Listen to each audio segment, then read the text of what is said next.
São as teorias que buscam imputar o resultado à conduta. Elas buscam dizer quando é que aquele determinado resultado ocorrido no plano do ser, no mundo fático, na nossa realidade, foi causado pelaquela conduta praticada pelo agente. É isso que as teorias do nexo causal buscam explicar. A primeira delas é a mais famosa. Essa daí eu tenho certeza que vocês já ouviram falar, que é a teoria da equivalência das condições, também chamada de equivalência da... E eu repeti aqui, equivalência das condições, equivalência dos antecedentes causais, teoria da condição simples ou generalizadora, ou teoria da conditio sine qua non. E aqui, cuidado com a pronúncia. Se vocês forem para uma defesa oral ou para uma prova oral, não chega lá falando conditio sine qua non, não, é conditio. Em latim, o T tem som de C, tá certo? Então, conditio sine qua non. Segundo essa teoria da conditio sine qua non, são causas de um resultado todas as condições que de alguma forma contribuíram para a sua causação, independentemente dessa contribuição ser importante ou não. Se contribuiu de qualquer forma para o resultado, é causa. Essa teoria foi desenvolvida no século XIX pelo Julius Glaser. E ela tem um problema, que ela vai até o infinito. Eu vou dar um exemplo para vocês. Ela leva em consideração a causalidade natural. Vou dar um exemplo para vocês. João estava lá no trabalho dele. João é mestre de obras. Ele está lá no trabalho dele com muita raiva de José. Muita raiva. Não interessa aqui. Eu não sei porque ele está com raiva de José, mas ele está. Está com raiva de José. E ele está lá remoendo aquela raiva. Passa o colega de trabalho dele e oferece um cigarro. Ele aceita o cigarro e começa a fumar o cigarro. No que ele está fumando o cigarro, ele decide matar José. Ele diz, não vou matar o José. Esse cretino não merece viver. Vou matar ele. Só que como é que eu vou fazer isso? Ele lembra que o irmão dele, que é policial militar, tem uma arma dentro do armário do quarto da casa dele. O irmão dele, Paulo, é policial militar e tem a arma, ele guarda lá dentro do armário dele, bonitinho para ninguém pegar. Só que João é irmão de Paulo, então ele sabe, ele conhece a causa. O que é que João faz? Apaga o cigarrinho dele e vai na casa de Paulo. E diz, Paulo, eu vim aqui porque eu comi uma comida estragada, comi uma comida estragada e preciso ir ao banheiro. Só que eu não quero ir no banheiro social, quero ir na sua suíte porque... para ficar com mais privacidade. Qualquer coisa desse tipo. Aí ele vai para o quarto de Paulo, sem que o pobre do Paulo perceba, pega a arma do Paulo dentro do armário, esconde, vai ao banheiro, se despede de Paulo, vai embora e mata José. Pela teoria da equivalência das condições. Causa seria toda a condição que de alguma forma resultou naquele evento, morte. Como é que a gente vai estabelecer se uma causa deu aso ao resultado ou não? A gente vai utilizar o chamado método de eliminação hipotética de Tirrene, que é justamente no trabalho mental de a gente eliminar hipoteticamente, eliminar mentalmente as condutas e eliminando uma a uma, e verificar se o resultado ocorreu. Se o resultado ocorreu, aquela conduta é causa. Se o resultado não ocorreu, se o resultado não ocorreu com a supressão hipotética, aquela conduta é causa. Se o resultado ocorrer da mesma forma, aquela conduta não é causa. Voltando para o nosso exemplo de José. José estava lá fumando cigarro. O ato, se a gente eliminar o fornecimento do colega de trabalho dele do cigarro, que ele estava lá fumando e decidiu matar, o crime vai ocorrer da mesma forma? Vai. Não foi importante essa contribuição, essa doação do cigarro, porque ele ia matar José de qualquer jeito, fumando ou não cigarro. Então, não é nem importante que a gente nem sabe o nome do colega de trabalho de José. Então, O fornecimento do cigarro não é uma conduta que causou o resultado. Vamos agora para a conduta de Paulo, do pobre do policial militar que estava lá em casa, do irmão de José. Se o Paulo não tivesse uma arma em casa, não tivesse deixado a arma na gaveta, a morte teria ocorrido? Não. Poderia até ter ocorrido de outra forma, com faca, por exemplo. Mas daquela forma como ocorreu, não teria ocorrido. Então, a omissão, o fato de José ter deixado, de Paulo ter deixado a arma de fogo lá, seria a causa do resultado. Mas eu vou além. Se o fabricante não tivesse confeccionado a arma, o resultado teria ocorrido como ocorreu? Não ia ter aquela arma para matar. Então, o fabricante da arma também deu causa ao resultado. Os pais de Paulo, os pais de José, que são irmãos, se eles não tivessem namorado lá, a mãe de José não tivesse engravidado e não tivesse tido José, o fato teria ocorrido? Não. José não teria matado João. Nosso assassino é João, não é José. José é o pobre da vítima. Se a mãe de João não tivesse tido João, ele não teria matado José. Se os avós de João não tivessem tido os pais de João, que não tivesse tido João, também o fato não aconteceria. Os bisavós, tataravós, e assim vai. Ou seja, a teoria da equivalência das condições, de forma objetiva, vai até o infinito. Todo mundo causou o resultado de alguma forma. Por que essas pessoas não vão responder? Porque o Paulo não vai responder, porque o fabricante da arma não vai responder, porque os pais do assassino não vão responder. Porque não basta a imputação objetiva do fato, a causação objetiva. Causação objetiva é aquele negócio que eu falei da causalidade natural, da relação de causa e efeito no mundo físico. Para a teoria finalista, não basta essa imputação objetiva, tem que ter a imputação subjetiva. Então, no segundo momento, como eles não agiram com dolo e culpa, eles não vão ser responsabilizados. Mas, objetivamente, eles teriam dado causa, sim, ao crime. Vamos lá para as críticas à teoria dos antecedentes causais. O primeiro é a causalidade hipotética e a alternativa, e aqui eu quero que vocês prestem atenção. Causalidade hipotética é aquela que ocorreria de qualquer forma, que na verdade o sujeito só fez antecipar o resultado. Vou dar um exemplo para vocês. Condenado à morte. Nós temos um condenado à morte na guilhotina.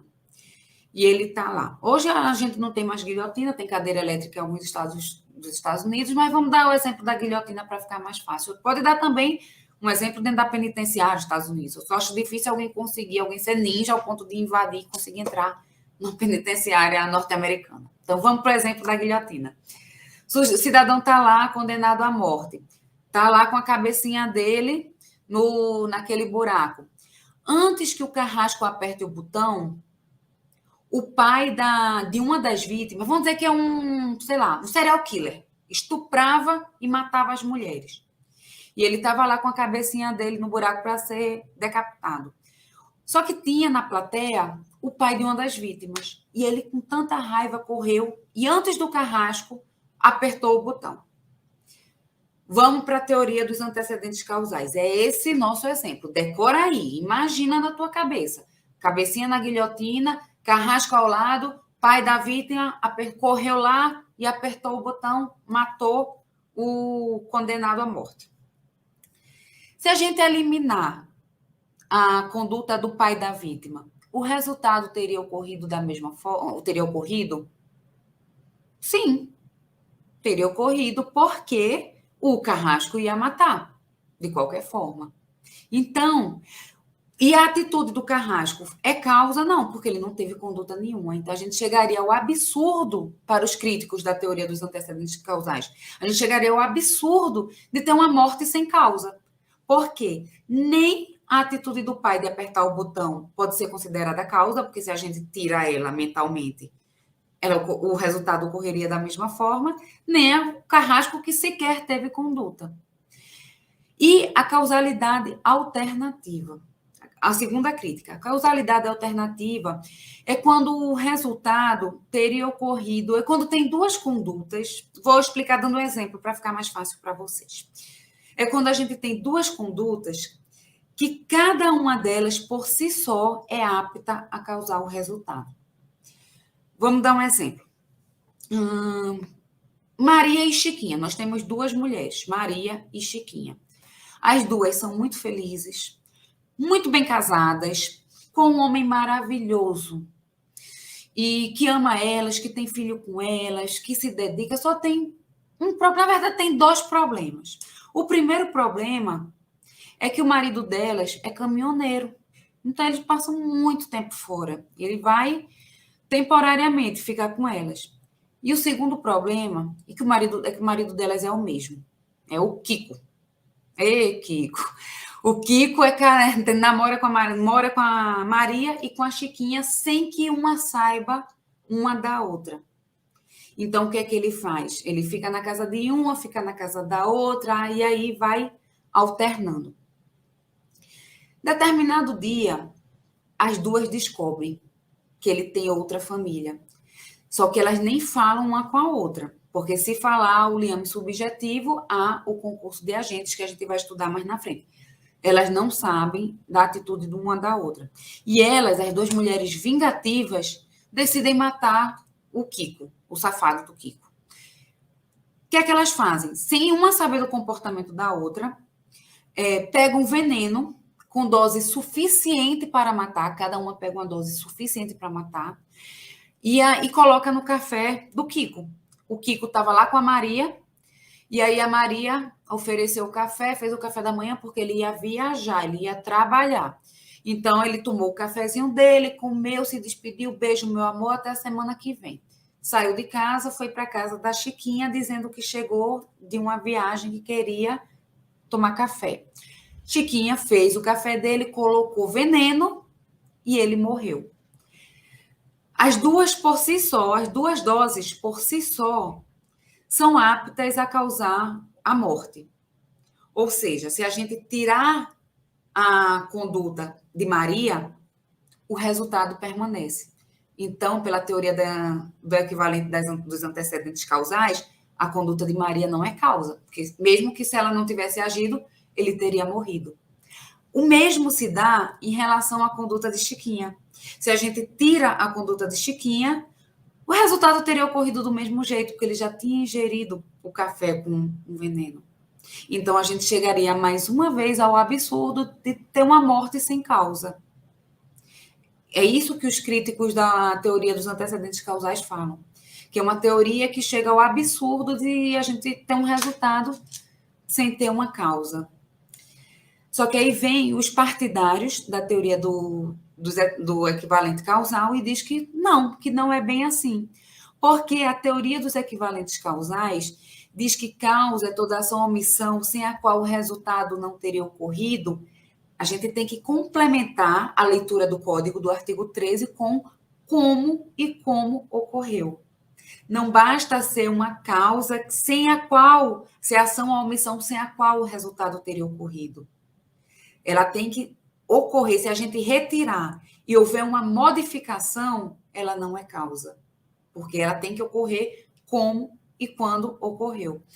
No caso do Carrasco, do pai que apertou o botão da guilhotina, a morte, se ele tirando a conduta, a morte teria ocorrido como e quando ocorreu? Como sim, mas quando não.